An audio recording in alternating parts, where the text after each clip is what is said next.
Hey, welcome back. Today we're going to see the game number 10 of the World Chess Championship match between Magnus Carlsen and Ian Nepomniachtchi. Here with white pieces we have Magnus. He was in +3 during the score, and after e5 we was expecting something more aggressive with Nepo actually, but he played this e5, the very solid move, and in the past he played two other moves. One of them is Sicilian, and this is a very nice try in order to complicate the game, create an asymmetry character in the position, give a asymmetry to the position and try for the win. Another option, as he used in the candidate tournament, was e6, the French defense, and he should choose something between two moves, right? But here after the French and after d4, d5, here white has the option to play a very solid system, pawn takes, and we have something similar to the Petrov defense.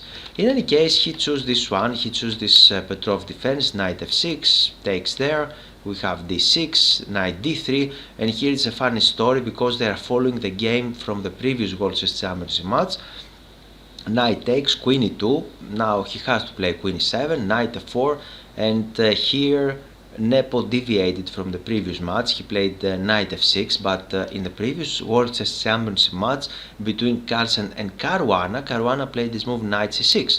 And here we have a very nice situation because after knight d5 you can see we're threatening the queen there, and the queen should protect the knight, but how to do it? If she goes here on e6, then we have this double threat on c7, right, and white is winning. This is the idea.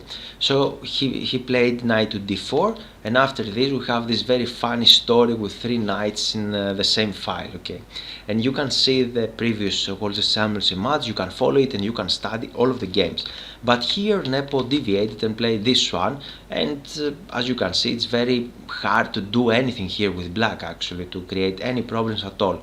We have d4, and here we have knight c6, a novelty actually. He played this one. He played the move that never played before, but it doesn't really change the character of the game. We have this very solid move. He played d5 in order to control everything. He lost one tempo, but he would like to control the center very solidly. Okay, knight to d2, knight d8. The idea of this very strange move is to play on e6 and try to exchange the active knight on f4. And here Carlsen replied with this one. We have some exchanges, bishop on d6, and castling, bishop d3. Nothing spectacular is happening here. For that reason I'm moving very fast, and he played rook e8. Usually here Carlsen is a person who is fighting very well and try to squeeze water out of the stone, and usually if the match was equal or in a different situation he might choose another move like bishop on d2, try to keep more pieces on the board. However, he played this one. Psychologically it's difficult to play with Nepo, right, because he's with a back in the wall, he's 3 points behind, and what to do? Just to exchange pieces. It's not so good to play, but he don't have other moves to do. He just captures there, he recaptures, and knight e6, more exchanges happen, and now Carlsen played a very nice move actually. I really like it. The position is very equal, it's very drawish, but a drawish or equal position, that doesn't mean that players will going to agree the draw very easily. If you play tournament games, you are going to see that, because some players are very solid and they would like to play some very equal positions, some very drawish position, and try to see some elements. And here we can see one very big element. This is this bishop on d3. It's much better comparing to that one on e6. This bishop on e6 doesn't have a lot of squares, doesn't have a lot of scope, a lot of things to do. And here Carlsen played g3 in order to play against this bishop on f4, and his plan is to play knight to g2 and after that to exchange the bishop. Again, nothing dramatically has happened, but strong players, you can feel it if you play real games, not only blitz games. You're going to feel it that they're going to improve all of his position, all of his pieces in the position. And let's see it. He played this one, knight g2, and you can see suddenly white pieces are a little better here. they have some plan, some active plan to do, and after this rook to e8, he played another very nice move. He played f3.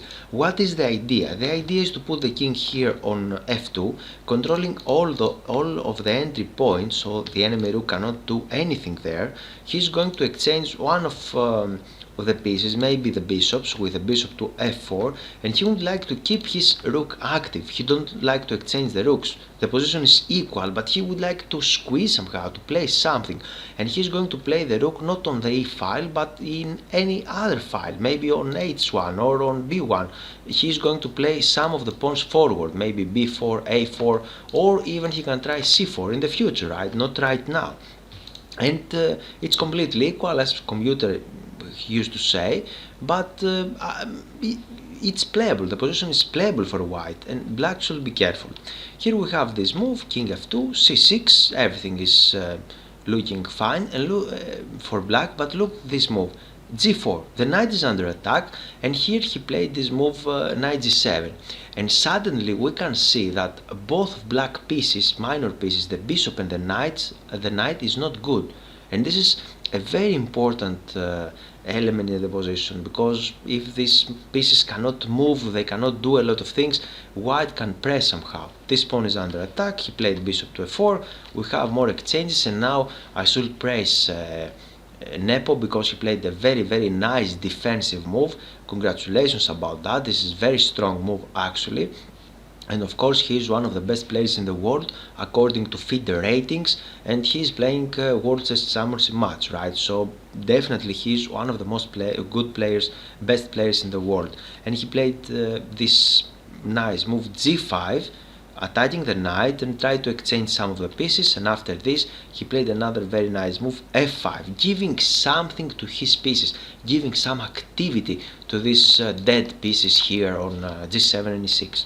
We have this one, king f7, rook h1, you can see, remember what I told you about the rook, and now we have h6, and it's Magnus' turn. The position again it's very close to equality, but Magnus played another nice move. He played f4, and here I should mention something. I feel it many times in my games, I can see it in my games. Many players, many strong players, my friends, discuss about that, and you cannot avoid calculations. Even if you play a very drawish game like this one, or even if you play a very aggressive attacking game with sacrifices, you cannot avoid to calculate, and you should be very accurate and very careful when you are calculating. I'm going to create a chess course about tactics, so be aware, it's not ready yet, but it will be ready in the future. And here, for example, it's not too late to go wrong. For example, if you just capture there, he can recapture with a knight, and then we can just capture the pawn, right? Because we would like to exchange more pawns on even to win this one, but now black is losing. And of course the tactic is easy, we're securing the king, and after that we can win the exchange. It's never too late to go wrong. And Nepo played the correct move. He captured there first of all. After this he captures on g4, sorry. Everything is protected. You can see this fantastic bishop protecting the knight, and now rook takes here on h6. Bishop there, another correct decision to exchange the pieces and achieve the draw. And now we have the exchanges, rook here check, knight there, and pawn takes on g5. This extra pawn is not very important right now, because the king is extremely active, and after this he just captured there, and now players they are very close to equality. He played this one here, knight there, rook there, attacking the knight goes in an active square, and after this he played this one, and Nepo just exchanged the rooks with this one, so the players agreed to the draw. This game ended in a draw, and let's see what will happen in the remaining games.